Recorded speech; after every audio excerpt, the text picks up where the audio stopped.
This is Monday, the 30th of October, 2017. I want to put this up. I put up about my kidnapping and about mind control murders.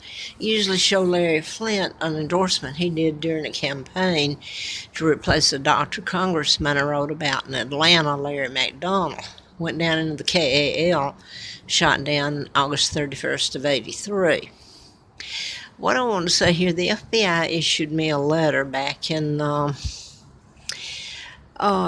the 23rd of 79. It was ongoing investigation, national security involved. So I was almost killed. So much happened later, and my life has, well, been certainly hell. I don't know where my children are or anything. I've told about my kidnapping. The Kennedys helped kidnap me, and I've put up information on it, and I'm not going to do it here. It's on YouTube and Facebook. What I wanted to tell was that I could never get an attorney because it goes so high up that nobody will touch it, and that's the mechanisms used in it and reputations that would be ruined if you told the truth. And that's all I've ever done is tell the truth.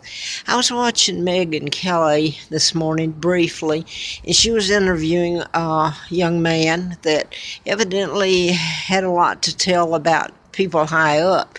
And the only bit that I got was short, that he was trying to tell her he couldn't get an attorney, and she started arguing with him. And it reminded me of what's happened to me. People don't like to hear that they can't get attorneys, they can't speak freely. I can't even say my real name because I was kidnapped, is who helped in it. John Kennedy, his father, the Rockefellers, Rothschilds, Bilderbergers, my own Uncle George, the illegal six. It was a takedown of my father, Edward VIII, who never married Wallace Simpson. It was character assassination. I found out in 1983 after the campaign, my real name, and I could remember some then about the kidnapping. I was brought over at age 2 and 41. And I can't even, with all the things on me, I can't even say my name. I still have to use the name given to me when they stole my identity and gave me Peggy Ann Dempsey Childers.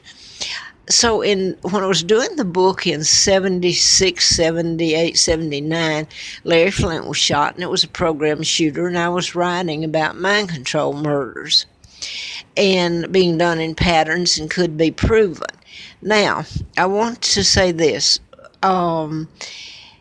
April 1st, after the letter from the FBI, I was almost killed. It was horrible.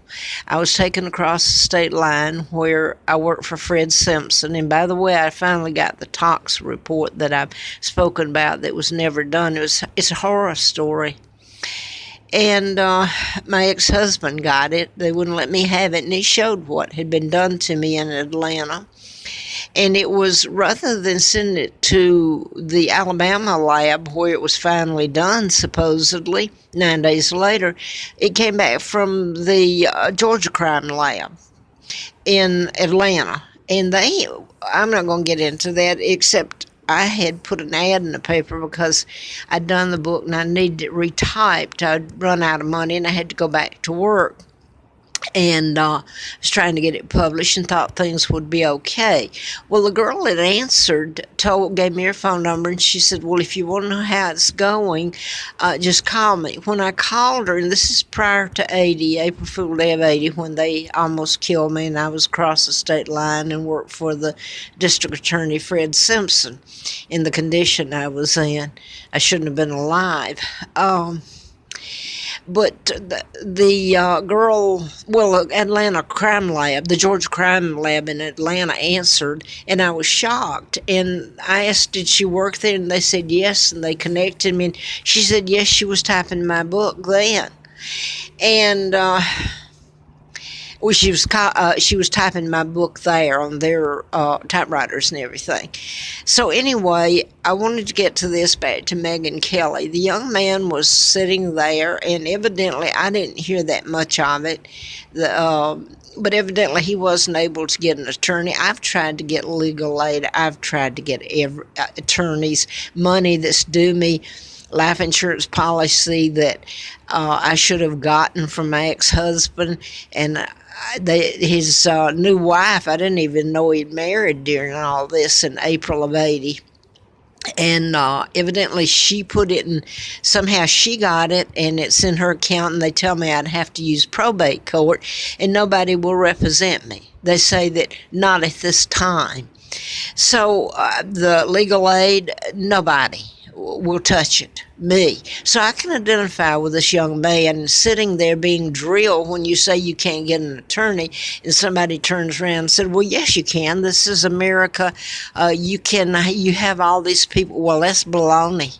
I felt sad for him because it puts him into being like interrogated, and that he's not being truthful when it makes him answer to Megan. In my case, it's answer to all these people I've tried to get to listen to me, and they already know the media and everything for a long time. So all I'm going to say here, in watching that, I cut it off because the young man was trying to say, hey, they'll kill me if I say anything else, and he couldn't get an attorney.